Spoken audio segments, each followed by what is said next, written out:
Into the Holo Health podcast. Today's episode is going to be super special. I'm very excited. It's just me, Alex, here as the host, and I have Arielle Loewen in the studio here. Arielle, tell everyone just a little bit, like a 60-second intro of who you are for the people who may not have heard of you before. Yeah, thank you. My name's Arielle Loewen. I own the title of Fittest Mom in America 3 times. This past year, I got 3rd place at the CrossFit Games, but I did it a little unconventionally. So I tried to make it to the games 5 years in a row before I got pregnant with my daughter, retired from the games, had my daughter, started a family, and now I've had more success than I could have ever expected in the CrossFit world. That's amazing. So, Arielle, obviously you have a lot of experience in the health space, but you also claim to follow Jesus, that you believe in Right. God, and that's an important piece. And we're going to kind of dive into that. So, we're just going to jump right into things, Arielle. Obviously, you have an experience with health. You do this professionally from the CrossFit scene. Tell us just a really quick minute or two how you even got into that. I got into CrossFit after high school. So I graduated high school in 2012, found CrossFit, fell in love with it. I've done it ever since. Okay. So talk to us since high school. Probably again, I don't want to date you here, but probably many years have gone by since then. Right. What have you learned about why you do this? And I know probably things have changed and morphed and evolved, but what would you say your like motivation to improve your health is from both a body part, but also mind and soul as well? Because obviously there's many parts to us. I would love to hear like why you do this. Yeah, I fell in love with CrossFit just because it's different. They show you the workout every day. All you have to do is show up and do the work. And I just have always liked being fit. I've always looked a little different. So CrossFit was just a perfect mesh for me. But I quickly found out after high school that doing nothing all day and having a sedentary lifestyle, as silly as that is, I was in high school, was not for me. So part of Yeah. working out and going to the gym every day is just mentally, it helps me so much. And even whenever I was pregnant, I still went to the gym every day for my mental health. After I had my daughter, I still went to the gym every day for mental health. And when you move, something happens that your body feels better, and it's like, Yes. it just makes the day feel better. Yes, I completely agree. Mm-hmm. Um, so before we kind of merge the two, tell us a little bit about your faith background. Like, did you grow up in a Christian home? What does it look like now with your family? Like, how do you integrate that personally with the habits that you do on the day, on the regular? Tell us a little bit about your faith background. Yeah, I grew up in the church, so I have a very great mom and dad. We went to church every Sunday, did the Awanas on Wednesday, and we were all in it. But my faith wasn't really tested because I grew up in like a beautiful home. My faith wasn't tested until 2018. I was training to go to the games. I had just graduated college and go to regionals 2018. I'm, let's say, 25 at the time. I find out I'm pregnant. So not only do I have to give up the identity of being a CrossFit athlete, but now it's like, okay, you have this awesome degree. You're not going to be able to use it because you have to be a mom first and then all of that. So I had an identity crisis of what my life was wrapped around. And it was athlete, student, being fit. And then all at once, all of those were ripped from me. So I had to reroute myself essentially. So after my daughter Blakely, I really just pursued, what do I want a healthy family to look like? So if I want to be a good, like, biblical mother, I have to read the Bible and see what that looks like. If I want to have patience, I have to work on patience, pray for patience. So after having Blakely, I changed my whole spiritual journey and made it more focusing on the word instead of focusing on going to church every Sunday or going to Wednesday night meetings. I made it a little bit more personal and tried to develop the relationship rather than come and sit.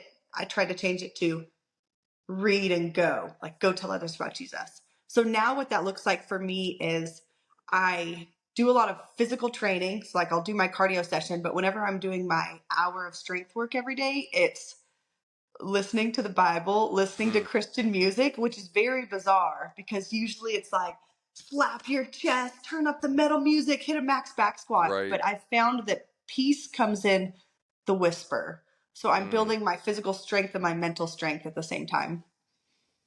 I love that. I personally, especially in the mornings, will mobilize and move to worship music, and I find Yep. that it hits both my body and my spirit, that I Yeah. can align my mind and set it on truth and what Jesus says about me, but then also get my body into it because we're an embodied faith. We're not just a head on a stick that we just Right. have to believe the right things. Like we got to get our body moving into it.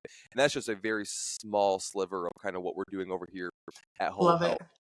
So, Arielle, I've heard you online in different videos kind of talk about that identity piece, and you use the analogy of a tree, like you said, rooted and uprooted.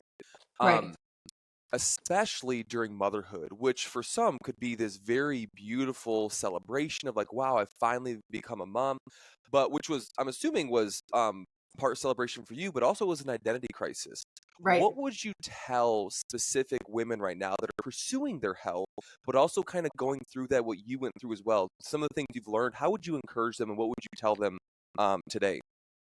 The first thing is like, look at what you're rooted in. As silly as it sounds, my dream was always to go to the games. So that was a deep root that I didn't know was a root till my tree fell over. So you have to be Mm, very aware of, yes, you want to be a mother, that's great, but you're still not supposed to be rooted in being a mother. Or, hey, you want to look good, bench this much.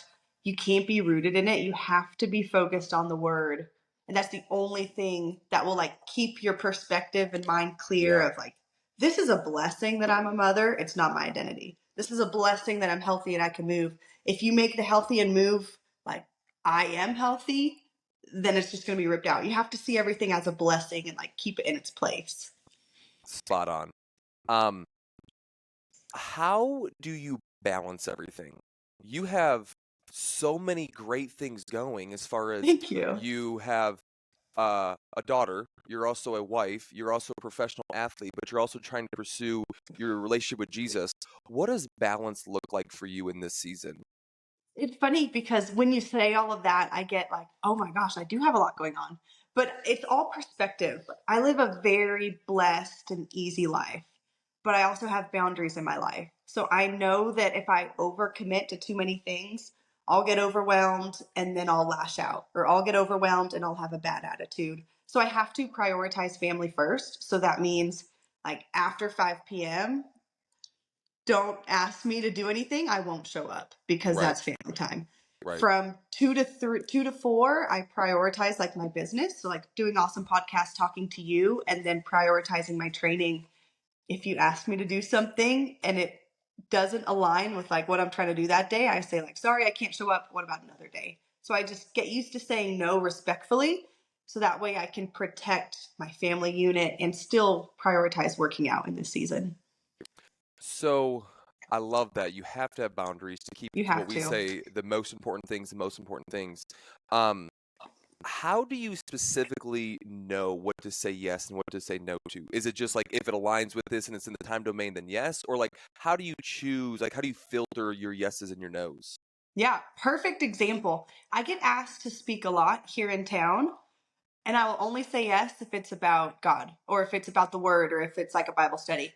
I had somebody ask me to come give a motivational speech to their soccer players, and I was like, sorry, no. Like, Right. unless it's edifying the kingdom and talking about things I'm passionate about, Yeah. not worth my time. Yeah. Okay, so let's go there. Let's Yeah. hit that for a few minutes. Let's first integrate it with your professional CrossFit journey, and then let's go into you as a person. What is one or two either main takeaways or lessons that God has specifically taught you throughout your professional CrossFit journey? This is powerful. This was a realization I had maybe a month ago. Um, So a lot of people think the best way to proclaim like the good news, proclaim you're a Christian is when the cameras are on you, you get third place at the CrossFit Games, that's your moment. But I've found my most powerful interactions are in the quiet and the whispers backstage. So the people I've met backstage, I've made connections with, I've prayed for, I've seen miracles happen backstage.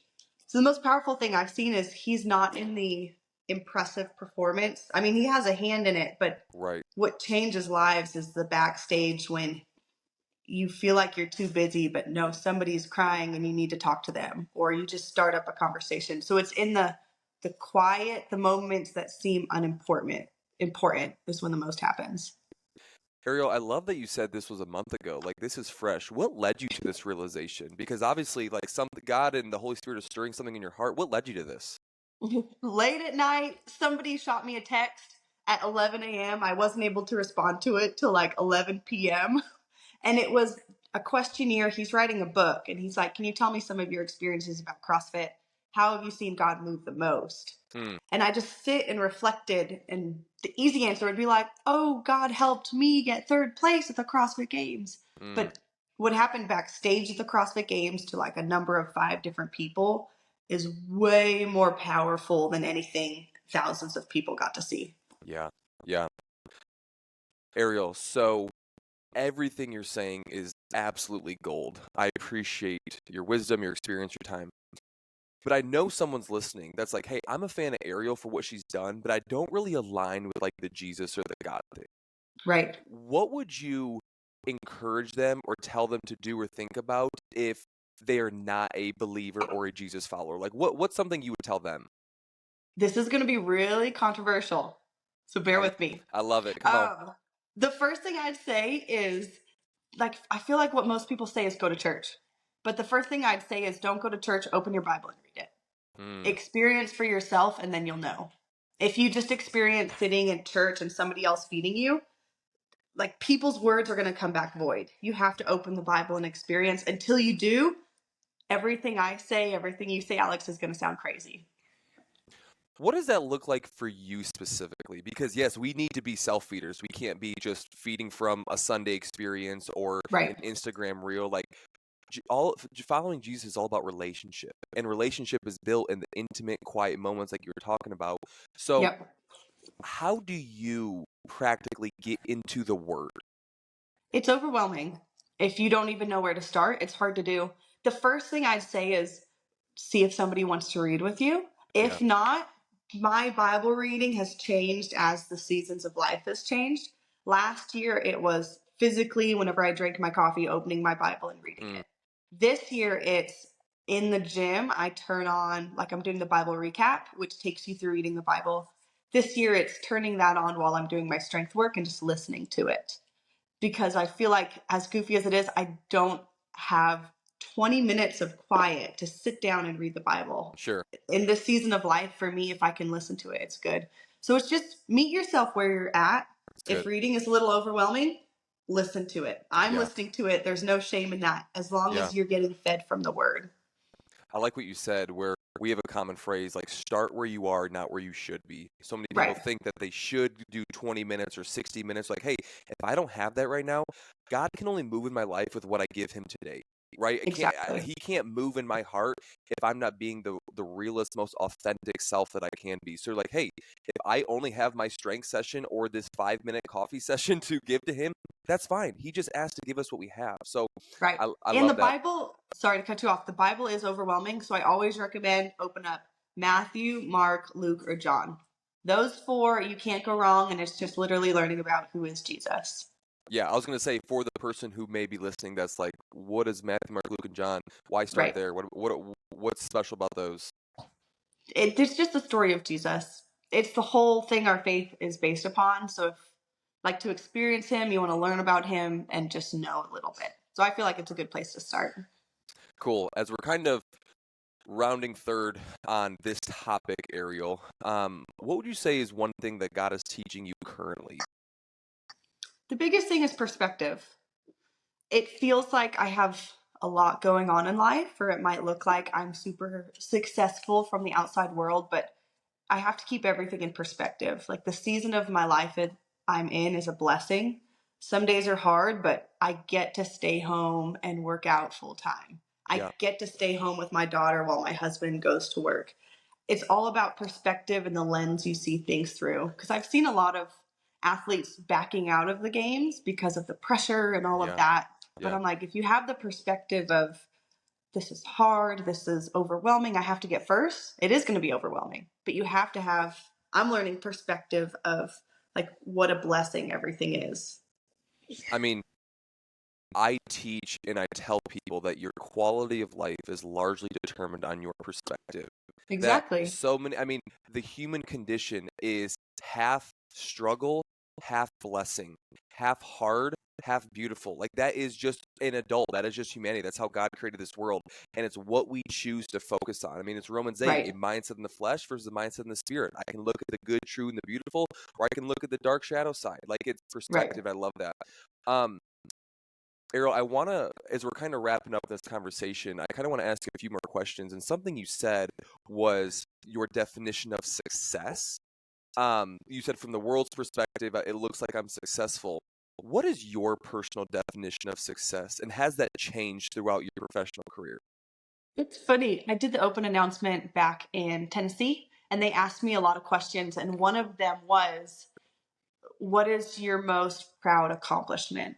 Which I kind of took as like, what are you most proud of your success for? Yeah. And without even thinking, my first answer was, I'm proud of the life my husband and I have built. Mm, So whenever I got pregnant with Blakely, we were just dating. We weren't married. I didn't own a home. He lived with his parents. I lived with my parents. And we now own an acre of land. We've built our dream house on it.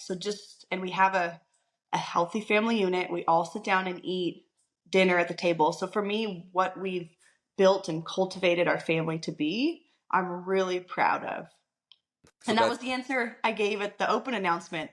And I was like, man, I took it as like one of my most proud of, and it's like what me and my husband have built. But they were probably looking for well, last year I got third place at the sure, CrossFit Games. sure, Yeah. right. Well, our lives really come down to really the relationships. That it sounds like for you, success is more about a who than a what, or what you've Right. achieved or what you've Right. accomplished.